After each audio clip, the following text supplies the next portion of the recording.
to be in orbit.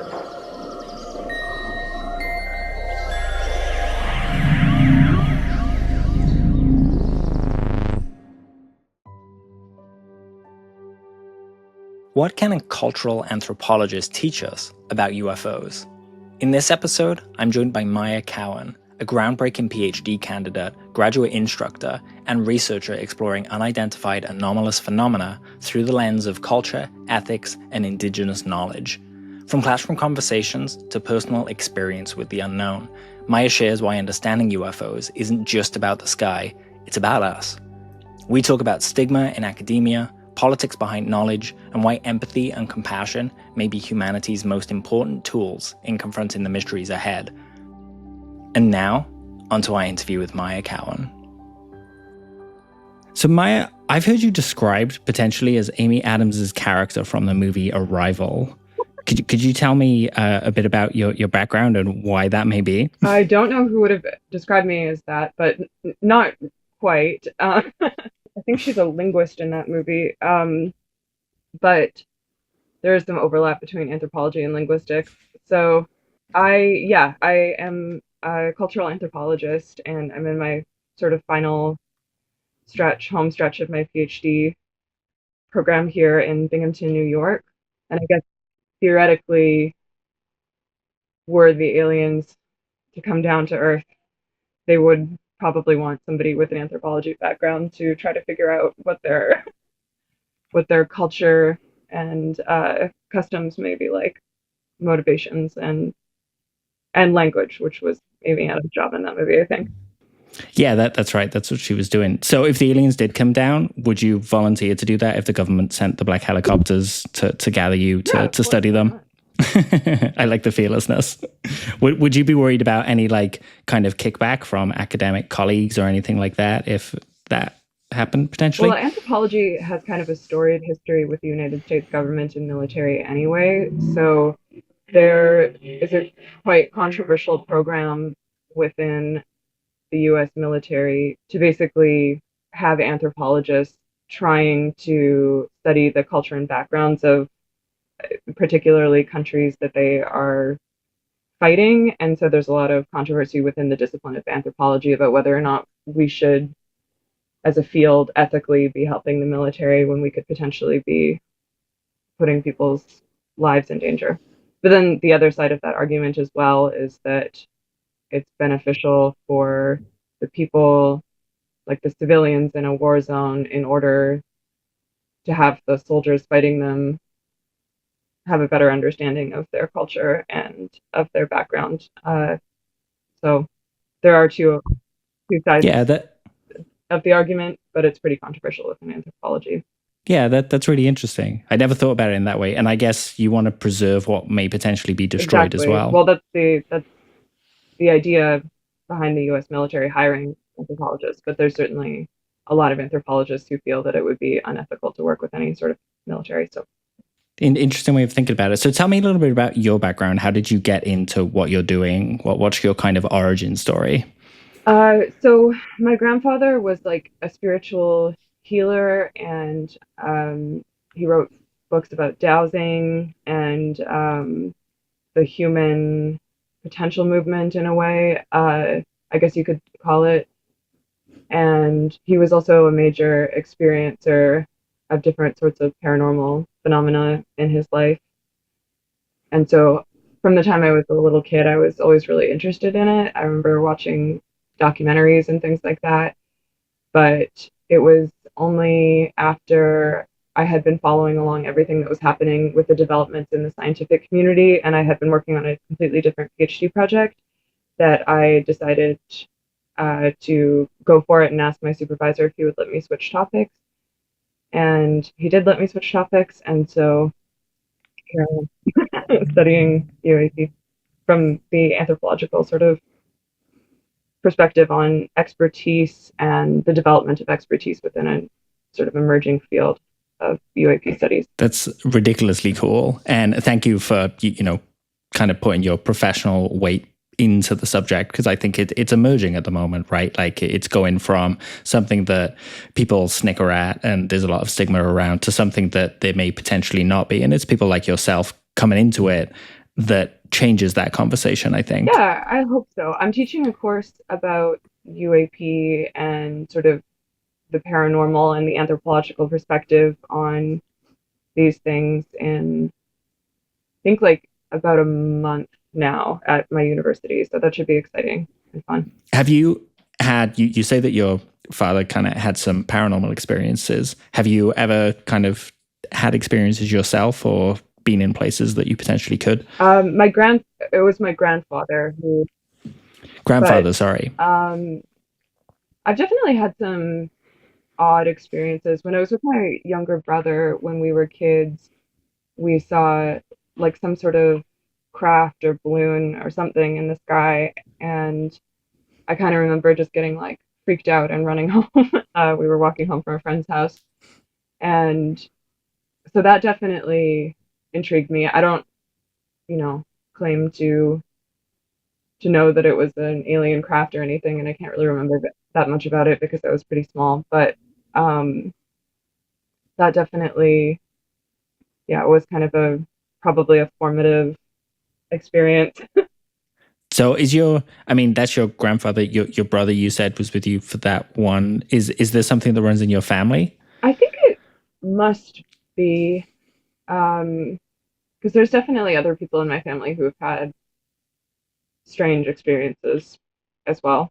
Like I've had, since I started researching this topic, I've had like some cousins and other people reach out to me and say that they've experienced things. So you're kind of like becoming a magnet for UAP experiences and stories being told to you. That's definitely true in my life in general. Since becoming open about the subject, a lot of people have reached out to me about experiences that they've had, and even just online and things like that. People will drop me a line and share me some photos of something strange they saw or something like that. Yeah, that's really cool, and it's cool that you're open to that conversation as well.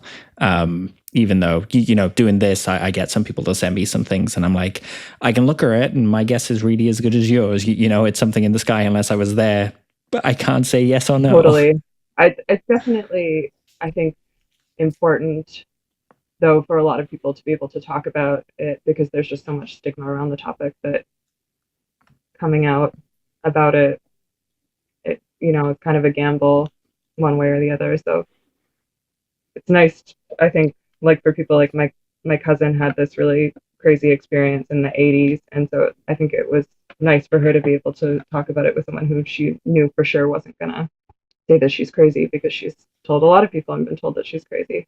Yeah, absolutely. And lots of people that have these experiences, they don't ask for them, and more often than not, they kind of have a really negative impact on people's lives. So they're reluctant to share them, and then people think they're making it up just for money or something. Yeah, which I don't know where the money is supposed to be coming from, but it can be really isolating.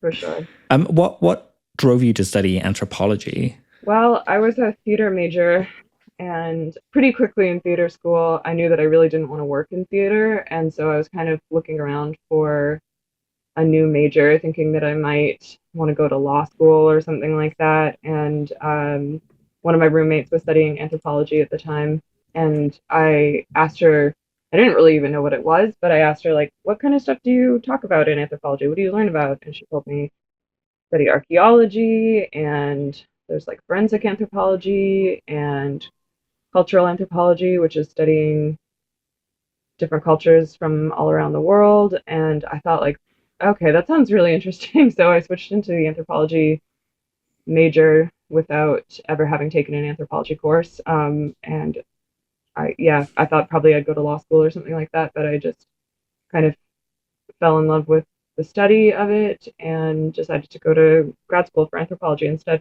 That's really cool. Was there any particular culture when you heard about that you were itching to go study, or was it just a blanket everything for you? I would say at first there wasn't like any particular culture that I found specifically intriguing, but I did go into it thinking that I would want to study archaeology, and then I I ended up getting really interested in economic anthropology within the cultural anthropology program, which is sort of the study of money as a social system instead of just looking at it from like a pure sort of numbers perspective like you would in economics. That's really interesting, an unusual way of applying economic theory, I guess. I'm a big fan of things like Freakonomics, where you kind of take those ideas and you apply them and see what information emerges. I remember reading about, South America and, the cultures that made Machu Picchu and places like that, and how they had just monetary systems that we would basically be kneecapped if we tried anything like that in the modern world, where, you exchanged work for goods instead of having these gold coins that we pay for things with. Totally. And that's pretty common in different societies throughout the world or throughout history, is to have a more sort of gift-based economy where people kind of just like give each other things, more or less, and the expectation is that other people will give you things in return when they have an excess of something and you're in need of something. Yeah, it's interesting. It sounds like it would be, I don't know, a better world than the one that's kind of full of chaos for us at the moment. Yeah, you could make a strong argument for that. Let's talk about the various costs of studying the unknown, kind of both literal and figurative. So we get these ideas kind of thrown around a lot of, if the US government found an alien body and they wanted to study it, it would cost bajillion dollars to even start to study the DNA. Is that true? Like, what would the practical kind of process look like there, and how much would it cost? I don't have the exact figures, but I'm always confused by what the calculus goes into when people do have this idea that it is going to cost $1 bajillion to study an alien body. Because I think if that were true, it would be unfeasible to even train new professionals within the study of like ancient, excuse me, like ancient DNA, for example. I think there's also a lot of confusion about what constitutes ancient DNA. Really, any DNA profile that's taken off of something that's already dead is considered ancient DNA. Like it's Okay.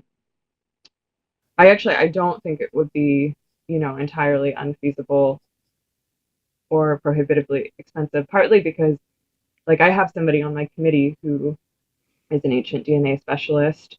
I have a good friend who is doing his PhD program studying ancient DNA. And, I think if it really cost millions of dollars, they probably wouldn't let him run, Sure. for example. But I mean, these are figures that you can look up online, as far as like what private laboratories charge for ancient DNA profiling. It's done all the time for like law enforcement, for example, cases of, you find someone who has died and you don't know who they are, and it's well past the point of being able to identify them through any other means. Yeah, that's interesting. And I had no idea that ancient DNA was referred to in that way. That was how you designate it, just anything that's dead. So it could be yesterday, it could be a million years ago. Just the term ancient DNA just means has passed away previously. Is that right? Okay, that's good to know. Because there's all this like, people often throw around the word, I find like, people will say, oh, I have a hypothesis, and science means something different when they say hypothesis to what the common person says what it means when they say hypothesis. Right, exactly. And obviously, like we've touched on it briefly already, but there's a lot of stigma in studying the unknown. So I kind of wanted to ask you, how come you're so brave with it? How come you're open when others aren't? Well, that's a good question. I mean, I can't assign motivations to anybody else for not wanting to get involved with the stigma. And I think it's pretty understandable why somebody wouldn't want to personally. But I guess the answer is that I've kind of just always been openly interested in this topic, like with people in my life. And so it wasn't such a big reach to say, professionally, I'd like to study this. I also am not very married to the idea of remaining in academia. So I guess it hasn't really bothered me, the idea that I wouldn't be allowed to remain in academia because I had studied this topic for my PhD. How do you think academics or academia at large could better study the UFO phenomena? It's a difficult thing within academia, I think, because, well, there's a number of reasons why it's difficult. Part of it is for sure just the stigma is very real. Um, Part of it is the way that the academy is organized according to different faculties and departments and disciplines. It's very narrow. Like if I want to study it from an anthropology perspective, in order for it to be an accepted sort of way of practicing my discipline within academia, there's only a certain limited number of ways I can really get to look at this topic. It's the same would be true in a physics department or a mathematics department or philosophy department or religious studies department. What we really need to study this topic, I think, is something that's more transdisciplinary or interdisciplinary, where you have people from different perspectives sort of looking at it and really thinking across disciplinary lines about how to collaborate and how to think about these ideas in a bigger way, which is difficult within academia. Yeah, absolutely. So yeah, there's only certain tracks you can go on that I guess would be established already. I look at, I love space and, the James Webb Telescope and things like that. And each year I feel like we're kind of getting to these, exobiologist is kind of a recent term that popped up as a job title, and just new jobs are kind of coming all the time. The more we find and the more we know. So that makes sense to me. Yeah, definitely. It really does require new and innovative ways of thinking and looking at the subject.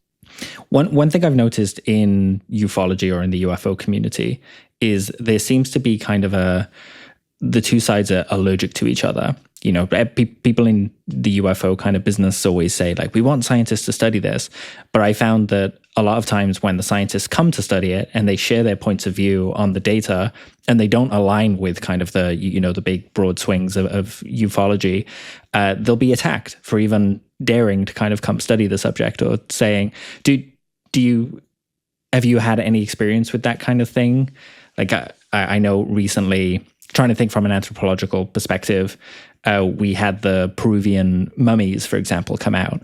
And a lot of people who are very qualified to speak on them have fooeyed the idea, but then there are some really passionate individuals that just want to ignore tenured professionals speaking out that they're probably a hoax. Yeah, I mean, it's a difficult thing. I mean, I've seen some pushback. People will say, we want scientists to study this, as you mentioned, but then when they don't like what the scientists have to say, it can be sort of a different matter.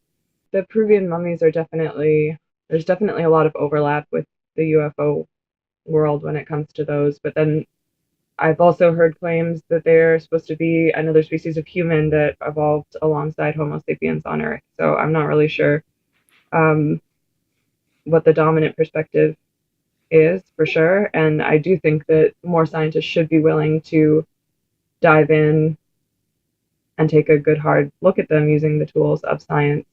With the Peruvian mummies in particular, something that is really concerning to a lot of academics who otherwise might be willing to study this sort of topic is that, from my understanding, the Peruvian government has basically said that they want the bodies returned to Peru as part of the cultural heritage, because the origins are a little, frankly, dubious. And if you can't establish provenance of these bodies, if regardless of what they are, hoaxes or authentic specimens, if we're being told that they've been removed from an indigenous community without proper consent and without the consent of these communities to study them and to do this science, then there is a perspective from anthropological ethics that I would say is probably the dominant perspective, which is that we don't really have a right to study them either way, and that they should be repatriated and returned to their communities. Yeah, I can agree with you on that. And I recently went to the British Museum in London, and it was wonderful Right. to see everything. But, I stood there looking at a Moai statue that was literally dragged off Easter Island with ropes by a passing ship. And I'm like, we should probably give that back, right? Like, that's, we just stole that. Yeah, yeah, the British Museum is, I've been there as well. It's, in a way, it's a really wonderful museum. And I mean, wonder in the way of like, there's just so many artifacts and they are incredible to look at, but they're also all just stolen from these communities. And certainly with the perspective from anthropology, you would want to see those returned and repatriated to the communities that they were stolen from. When it comes to the mummy artifacts, like there's certain dating techniques that you really need to kind of know the provenance of where an artifact was situated in order to really be more confident about the dating methods that you're using in archaeology.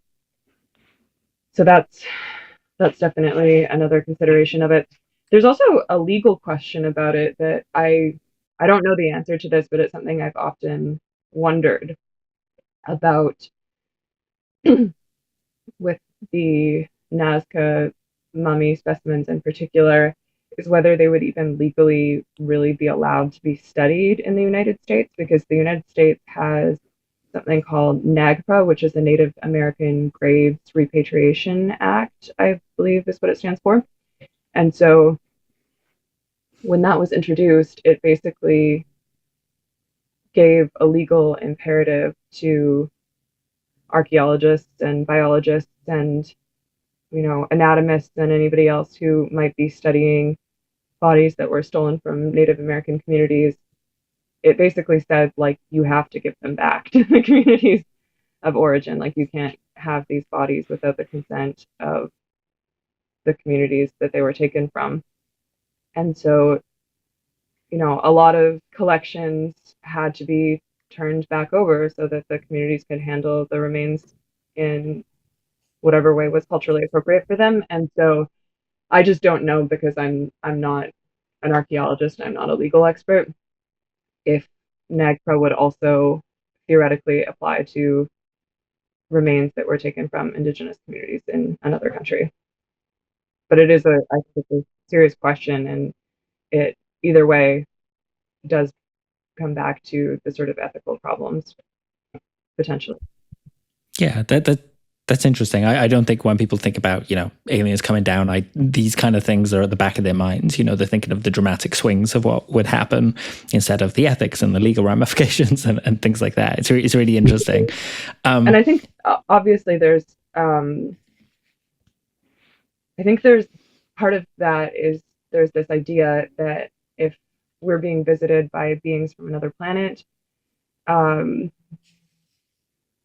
or by something that perhaps evolved naturally on Earth alongside human beings, that they probably are a lot smarter than us if they manage to get here and evade our detection. And so people don't necessarily think about the ethics in the same way, because I think there's an assumption that they would be, much smarter than us anyway. So like there's more of an idea that they would be concerned with the ethics of studying us than that we would be concerned with the ethics of studying them, if that makes sense.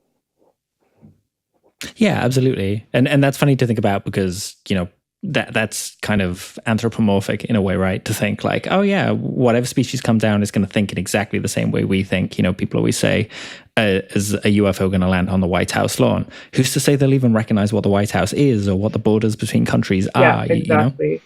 I think even when you look at the diversity of human ontology and human thought, you know, it's pretty easy to see that there's no one way of being and looking in the world.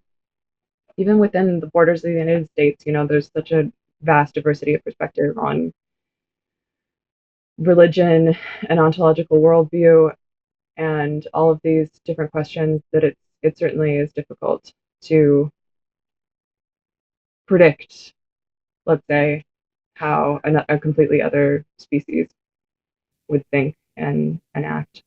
Yeah, absolutely. I saw that you wrote, I was looking at the course, that you're doing with the Coalition for UAP Studies, and I saw that you'd written that UAP and space exploration sometimes mirrors the ideals of settler colonialism. Would you mind elaborating on that a little bit? Yeah.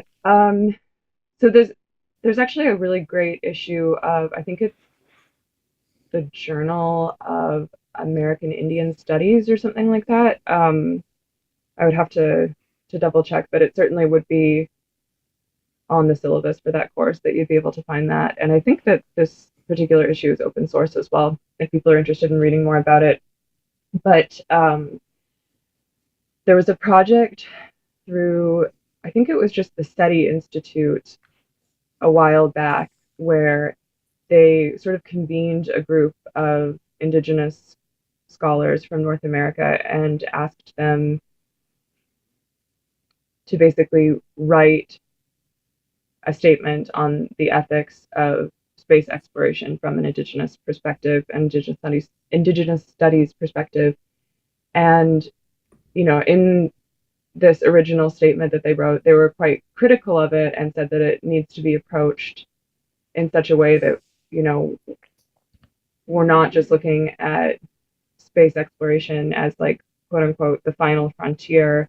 We're not just looking at it from the perspective of what we can potentially exploit from other cultures and other planets that we could think about visiting that would be potentially inhabited by life.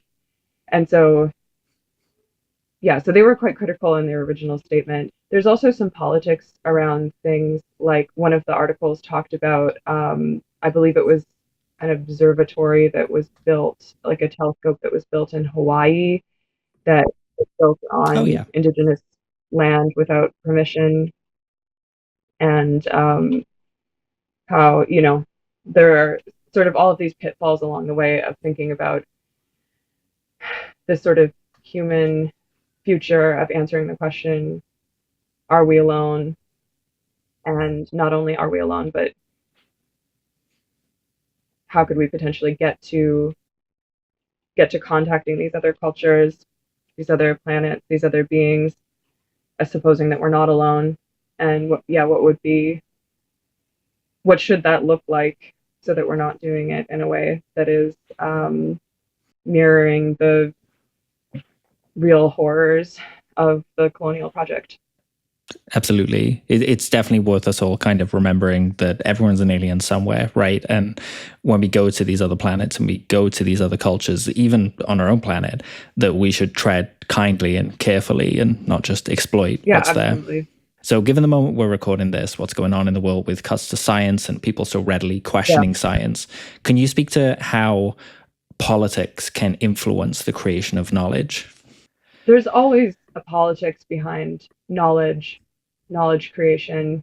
Who gets to decide what is considered knowledge or fact, right? In a way, it is always influenced by power, whether that's the power of a dominant ontology that might have shaped your way of thinking about a certain subject, or whether that is a politics of being told by an outside influence to stop thinking that way and to start thinking a different way, think according to my beliefs, actually.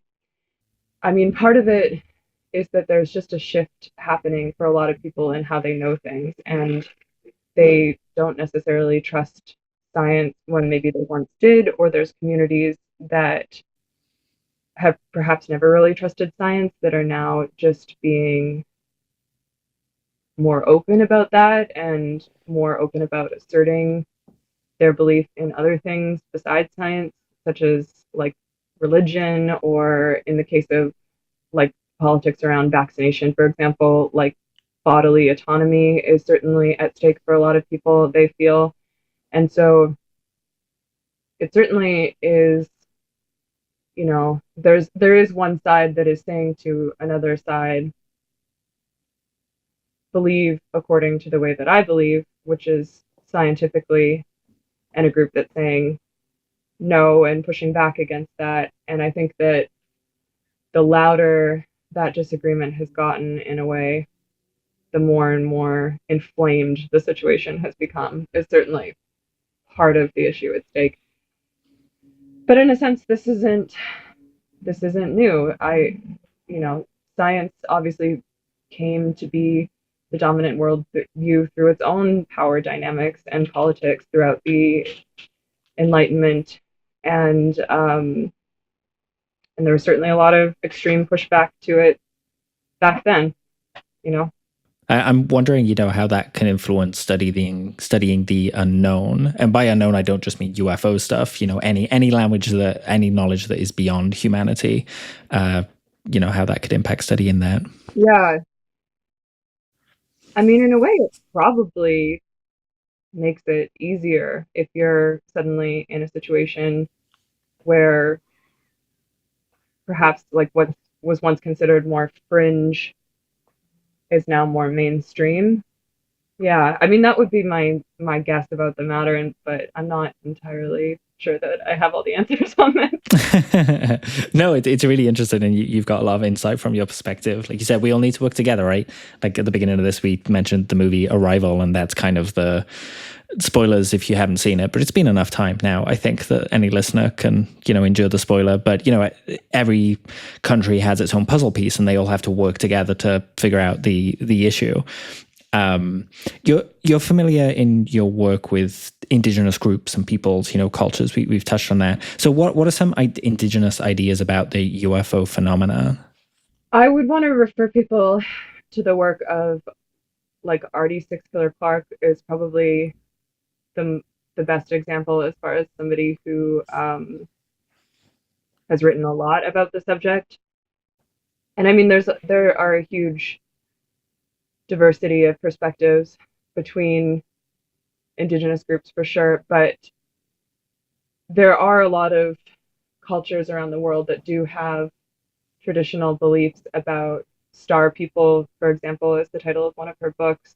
People will say, well, why is it always white Americans out in the sticks who see craft or who have encounters with these beings and stuff like that? And it's just really clearly shown time again in the literature that that's not the case. And in fact, that, many Indigenous groups have their own entirely developed systems of knowledge around these encounters, and that they, in fact, do have these encounters, have these encounters on an ongoing basis. In particular, the introduction and conclusion to the book Star People by Artie Six Killer Clarke, I would say, gets a lot into sort of summarizing, these belief systems. And then the center of the book is individual encounters that people reported to her as she was doing this ethnographic work of collecting stories from people. That sounds really cool. I'll definitely look out for that, and we'll put the link in the description so people can go and check out that work too. I love that, many Indigenous peoples call the visitors star people. In Wales, we don't have a word for extraterrestrial, so we just say Pobl Seren, which is star people. So we kind of share that. I didn't know that. That's exactly it, I think. And it's evident then that many cultures have different names for the same kind of phenomenon. So any project where we tackled, figuring this out, what the puzzle is, there would need to be an aspect of, cultural study, like anthropologists involved, on that specific part to just almost translate the terms so we can kind of say, this thing. For example, I was in Colombia making a TV show about some lights on a mountain that we just called UFOs. But when we were there, the peoples referred to them as ancestor lights, and they were the spirits of their ancestors, and aliens didn't come into it, So many Indigenous peoples have really interesting and provocative origin stories that I find kind of get dragged into the UFO community as explanations for where these beings come from and stuff like that. And some of them, can hold some truth. Some of them can be metaphorical. And I was just wondering, as someone that's kind of looked into this, how do we decipher whether these ideas and origin stories and myths passed down are stories or metaphorical or religion? What I think sometimes gets lost when we're talking about cultural things is talking about ontology and ontological differences. Is like these things are literally true to the people within a certain ontological worldview. And the way that it's like literally true to someone in my ontological worldview that the sky is blue, like, these are just like facts of how things are, to the same way that it is like literally true to somebody who is Christian that God is real and Jesus is our Lord and Savior. Like, these things are literally Sure. true. And so I think what often gets lost is that piece of what's going on and how these are really major differences. But then, I think it gets difficult because then there's an aspect to studying them that's challenging, and to comparing them that's challenging, because they really can have a lot of similarities. They can also have a lot of differences. And it's just sort of a situation that I think personally kind of needs to be treated on a case by case basis. And most importantly, with the input from people who actually are from these cultures and hold these ontological facts as true. Yeah, I completely agree. I was watching Graham Hancock's recent show on Netflix. I forgot what, Ancient Apocalypse, that's what it's called. And in series 2, he spent so much time talking to Indigenous peoples, people that lived in these places, and talked to the people that made these kind of incredible megaliths. And the person would explain exactly, what the people who made them thought they were. And then Graham would very quickly go, yeah, that's cool. And then he'd be off kind of putting his own theory forward and essentially steamrolling over the actual history and facts that were there. And that's a huge challenge in this community, and it happens a lot. It's, like, there is an aspect to it that is comparative, and it's interesting to talk about the similarities and differences, but then we do often get to a place where it does end up just, steamrolling people's own beliefs and traditional knowledge. And that goes back into the challenges with, the politics of knowledge and knowledge creation, especially in this community. Yeah, absolutely. And a massive part of any culture is language. And I wanted to ask you, how do we even categorize and begin to study languages? Are there specific types of language, or is it a case that you start from scratch with every single one when you're trying to decipher it? This is definitely not my specialty, but there's different language families and categories and ways that language can kind of be traced and tied together in a lot of different ways. But then there's also a handful of languages around the world that don't seem to really have any specific ties to like other languages in the family that's perhaps more common in that region. And so it's kind of a mystery as to how people came to speak this particular language in this particular area. Yeah, there are techniques that can be used and have been used by anthropologists to sort of decipher a language from scratch. And that is what Amy Adams was doing in Arrival for sure. But yeah, it's just the ultimate puzzle, isn't it? Does that change with something that would be like a non-verbal language? So I know like some languages can only be written as opposed to spoken, and vice versa. Yeah, so there's kind of like different components to languages and to like the syntax of a language and things like that you would look for to be repeating patterns more commonly. And I know that was the main challenge in the movie Arrival, was that their language worked in such a totally different way from human language that it was quite a complicated project to try to figure this out. But looking for sort of patterns and repetitions, I think, is mostly the first sort of step. Like, I remember taking a class in anthropological linguistics in my bachelor's program, and they discussed basically how this was done traditionally in the anthropological field. And it's like you first kind of start with the international phonetic language, and you're just writing down what phonemes people are saying and looking for repetitions and things like that. So, but it's definitely difficult. I don't envy the people whose job that is. Yeah, me neither. I wouldn't have a clue where to start with it. The most language deciphering I've done was in Guardians of the Galaxy, the Marvel movie. They put it was a straight cipher, the letter A for a symbol. They kind of scattered those symbols all throughout the movie, and I managed to put it together and create, something a decoder for the language in the film, which was kind of cool. I got a tweet from Stan Lee for that, so that was kind of cool. But yeah, that's the most, and that was really straightforward, right? Just the A for A, whereas other things get so much more complicated. In the movie Arrival, it was that the language was meant to be read all at once, right? Like the sentences were backwards and forwards. There was a temporal aspect to them. And it used this idea of something called the Sapir-Whorf hypothesis, which was the idea that your language can influence how you see reality or worldview or cognition.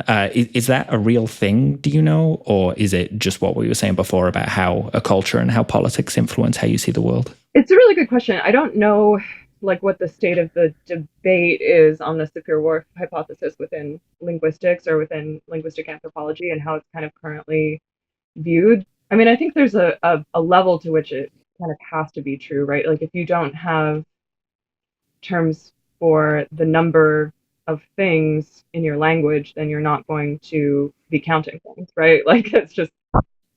Sure, yeah. But I'm not sure... I'm not sure, some of the bigger questions about if you speak a Romance language, you're more likely to think in this way or what have you. I'm not sure how true those are considered. A friend of mine from Spain, she told me that she realized that she'd learned English properly and could be a fluent speaker when she started dreaming in English. That was her line for her. Right. I've heard people say kind of a similar thing before. Like you don't really know a language until you start thinking in the language and dreaming and that kind of thing. Yeah, absolutely. She also gave me the advice that if you want to be relaxed when you're talking to people that speak a language you're learning fluently and you're like intimidated, to get really drunk. Apparently that just takes the blinders off and lets you relax. So I read something about something called the Zipf correlation, which I thought was interesting. And I wondered if you were familiar. And it basically was the idea that distribution of complex language between humans and dolphins and other things are similar in how much information they convey. And I was wondering if, one, you're familiar with it, and if, two, that Zipf correlation could be a kind of subtle fingerprint for high-level intelligence in a species.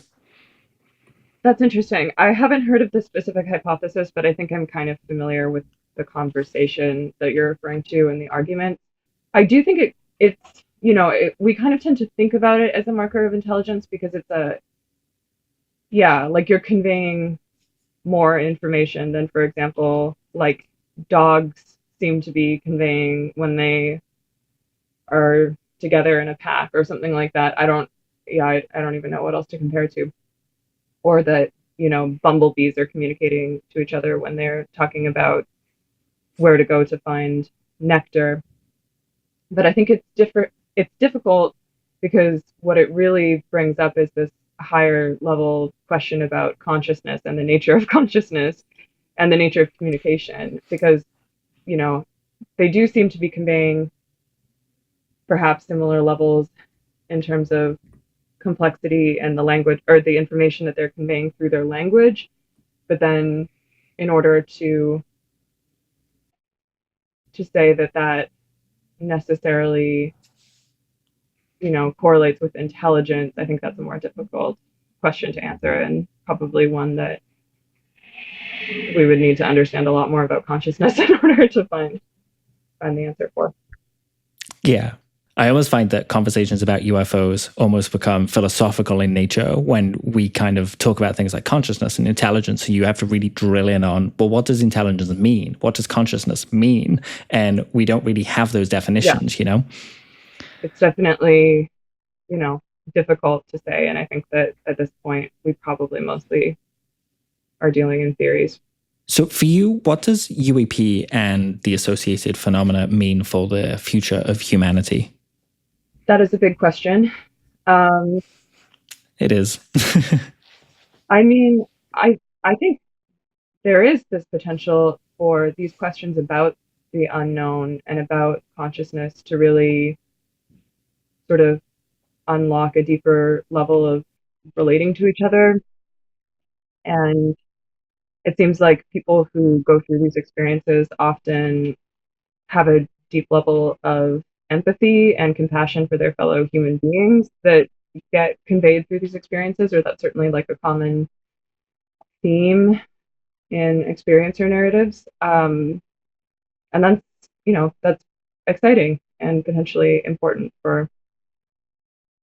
our future as we, you know, navigate choppy waters and often seem to be getting less kind to one another. Yeah, absolutely. Maybe a North Star like facing another species and having to think about ourselves could be more of a centering experience for some of us. Certainly could be. It seems like there's some potential there.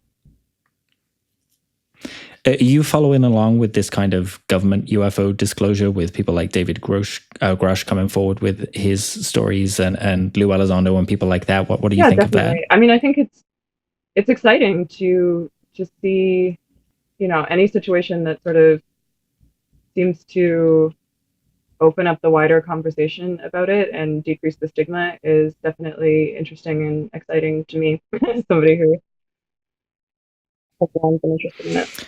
Very cool. I'm glad that you're following that and kind of keeping up with it. There's just so much to follow, right? Like, I never know. Someone will come out and I'll be like, who is this person? Do I believe them? Where do they come from? Is anyone vouching for them? It can be, for sure, difficult at times. So if you could, this is a big question. If you had the means to influence the world, what would you do first to unite humanity? Would it be bringing aliens to push that, or would you do something else? If I said that, I think that would be pretty controversial because of all the conversations around ontological shock that are being had. I would bring in something that would make people nicer to one another and more compassionate and understanding of their fellow human beings. Sure, yeah, and anything that promotes, altruism and kindness, I think that's the direction that we should be following. Okay, so last question for you, Maya. Given all that we've discussed and all of your work, it makes me think about our own identity of humanity, looking back on ourselves. Who are we? Why are we here? Everything like that. And I was wondering for you, with your experiences, what do you think it means for us to be human?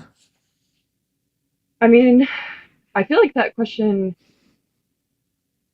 once again gets kind of more and more difficult the deeper you drill down into it. But as an anthropologist and as a scientist, I tend to first think that the genus Homo is how I would define a human.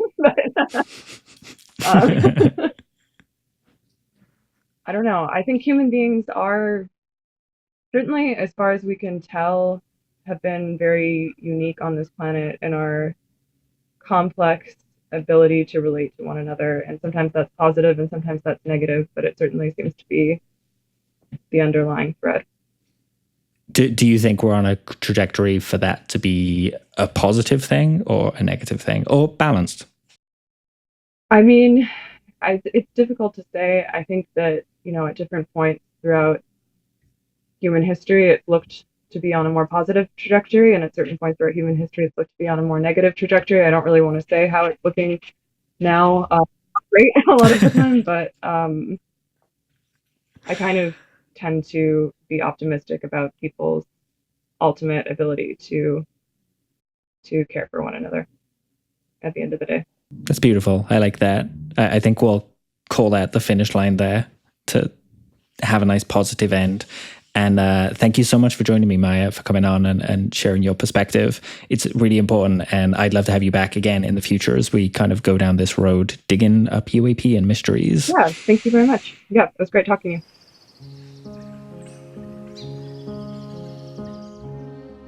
Thank you so much for joining us in this conversation where culture, consciousness, and the cosmos meet. Maya's journey reminds us that the search for understanding of UAP, intelligence, and our place in the universe isn't just about evidence. It's about ethics, story, and perspective. In a world shaped by politics and perception, it's the willingness to listen to other cultures, to the past, and to each other that may guide us forward. Because in the end, how we relate to the unknown might just shape the future of humanity. If you enjoyed this episode, please leave a review on Spotify or on your chosen platform. If you could like, share, or subscribe, that would be very much appreciated. It helps us find our tribe. If you'd like to support the show and get access to a 1-hour live chat each month and early ad-free access, you can find us at Patreon. Just follow the link in the show notes or at our website, tobehumanshow.com. And feel free to reach out via the contact page or email at hello@tobehumanshow.com. You can also find us on Blue Sky, Threads, Instagram, or X at tobehumanshow. As always, remember to be curious. The universe is bigger than we know. What It Means to Be Human is a double-barrel production. This week's episode was produced by Roz Mugford and Dan Zetterstrom. Sound post-production by Parker Mosley with technical support from Dale Mugford. Our theme music is by Thunderbird.